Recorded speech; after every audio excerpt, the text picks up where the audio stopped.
Good morning, and welcome to the second day in the 21-day series entitled Embracing Your Personal Failure. We are glad that you logged on to the first day, and we are now inviting you to not just log on today to the second day, but do share the videos, invite someone, like, share, tell someone about us, be part of this developing YouTube community. Help us grow this community and help others break through those barriers that are keeping them locked in to places where they are not able to experience their potential simply because of the blockage, the mindset, the restrictions that they have placed on themselves and all that they have allowed individuals to place on them. This YouTube channel is dedicated to help you break through those barriers and experience what we believe divinity has placed in you,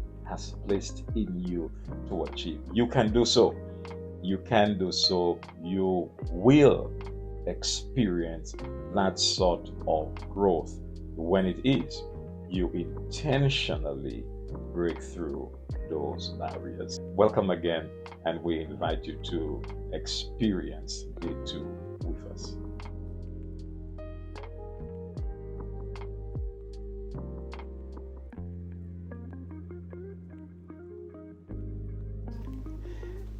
It's an exciting day to look at another reason why we should embrace our personal failures. Reason number 2 is failure teaches humility.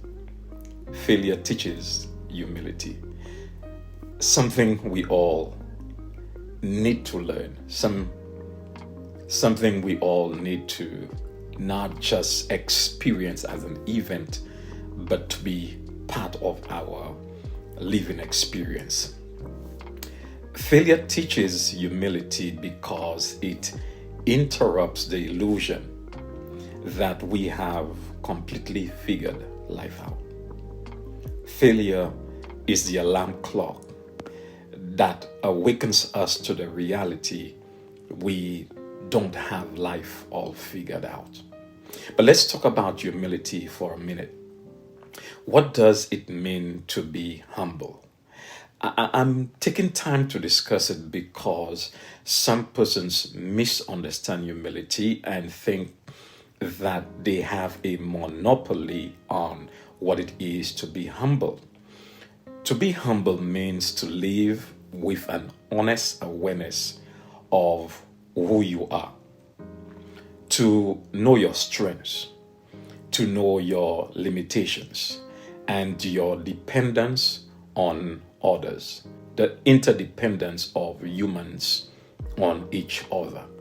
You need me and I need you. We need each other. Humility teaches us that we need each other without exaggerating one's greatness over the other or one's weakness over the other. Humility is not thinking less of yourself. It's not thinking more of yourself or more of someone over yourself. It's about thinking truthfully about who I am, about who you are. Humility is about putting myself and yourself in perspective. I'm talking about balance here. Humility is about expressing who I am, having recognized that I am just as valuable as someone else, and that someone else is just as valuable as I am. Therefore, humility teaches us that we seek to understand someone else, that we pay attention to someone else, because it's important that we understand who is around us. It's not about seeking to dominate the individual. It's not about power. It's about opening our hearts to learning. learning about someone else, collaborating with others. It's about using the information that we have to help others. It's about acknowledging that wisdom is not only in me, but that wisdom is shared. Wisdom can be received from someone else. It is about acknowledging that other individuals are not just important as I am, but that they too share in the space that I share. So, spiritually and emotionally, humility presents us with a posture of gratitude and openness. It allows us to honestly, intentionally accept correction without defensiveness. It allows us to celebrate others without envy. That I don't have to be jealous of you, you don't have to be jealous of me.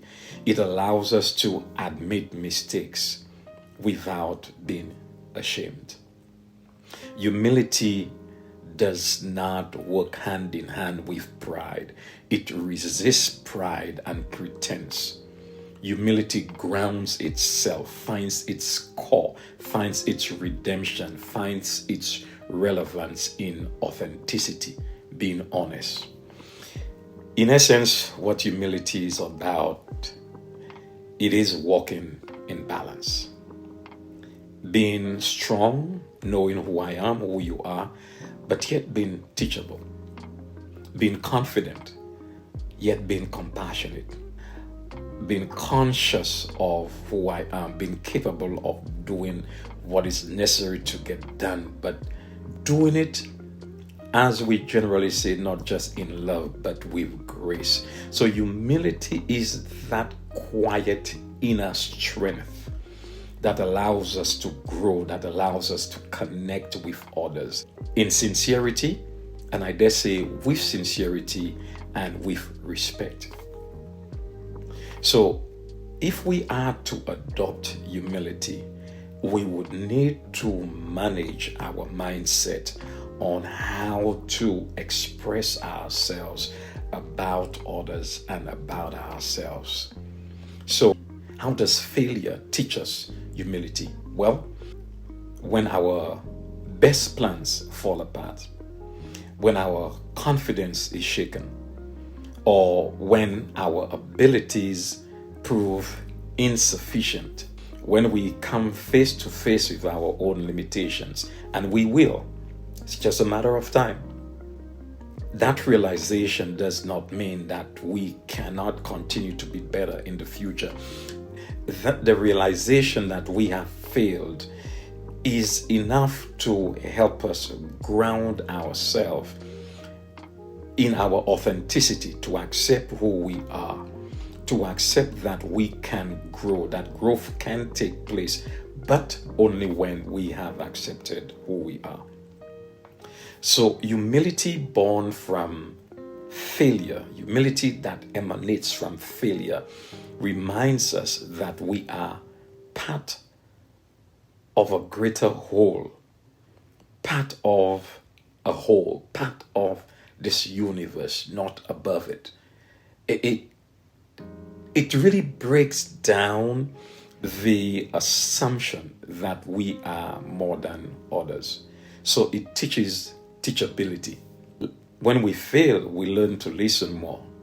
We learn to listen more deeply. We learn to be kind to others. We learn wisdom. We learn more about life. We are more open to guidance. We are more open to correction. We are more open to collaboration because we come to the realization that our strength does not come from knowing everything, but from our ability, our capacity, our willingness, our availability to learn.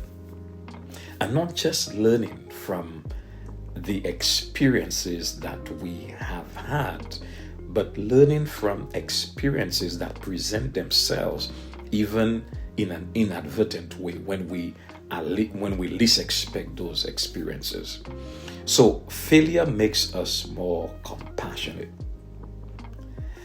When we have tasted disappointment, we are less likely to judge others harshly for their struggles because we are able to identify with the struggles of others, even when their struggles may be different from our struggles.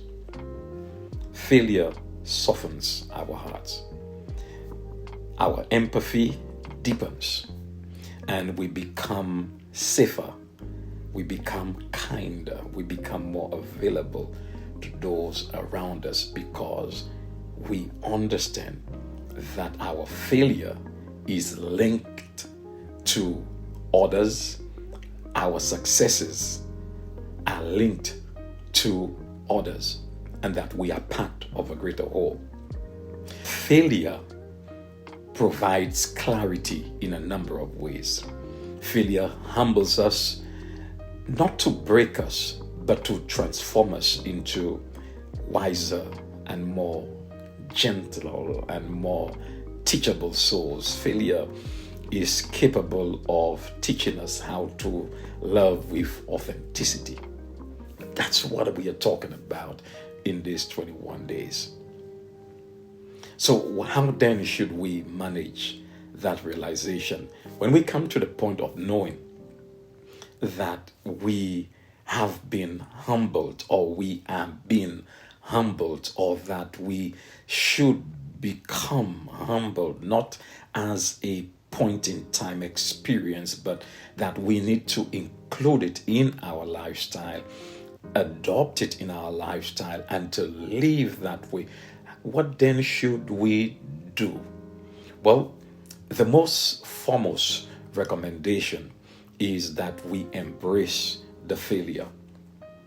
We identify the failure as a teaching point, as a lesson book, as a guide, as a map, as an expression of who we had not paid attention to. We embrace it.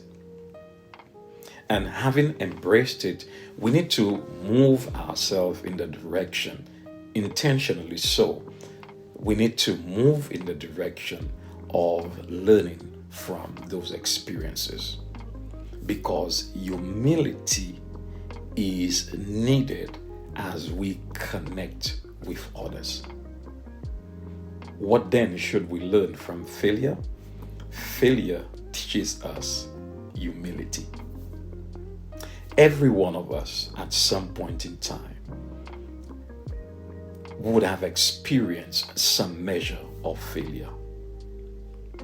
Your failure may be different from mine. Mine may be different from yours. Clearly, we are different human beings, and we may have approached our lives differently.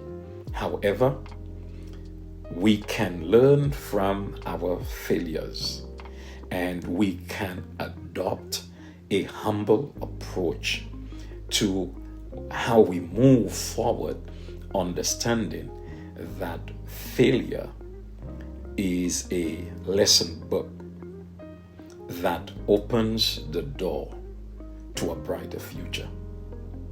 Today is a new day for you. It is a brand new day. A day when you may experience failure in some measure, in some way. I don't know.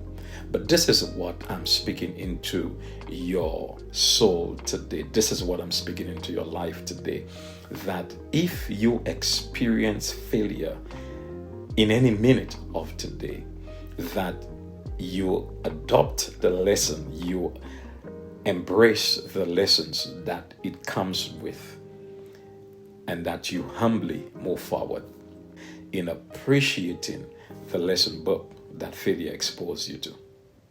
Thank you so much for coming by today on day 2 of this 21 days series.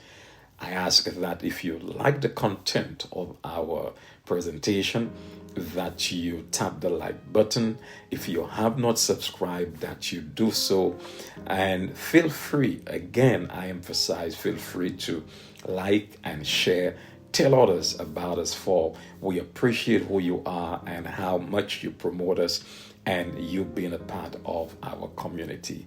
Looking forward to seeing you logging on again on day 3 as we look at another reason why we should embrace our failures. Do have a successful day.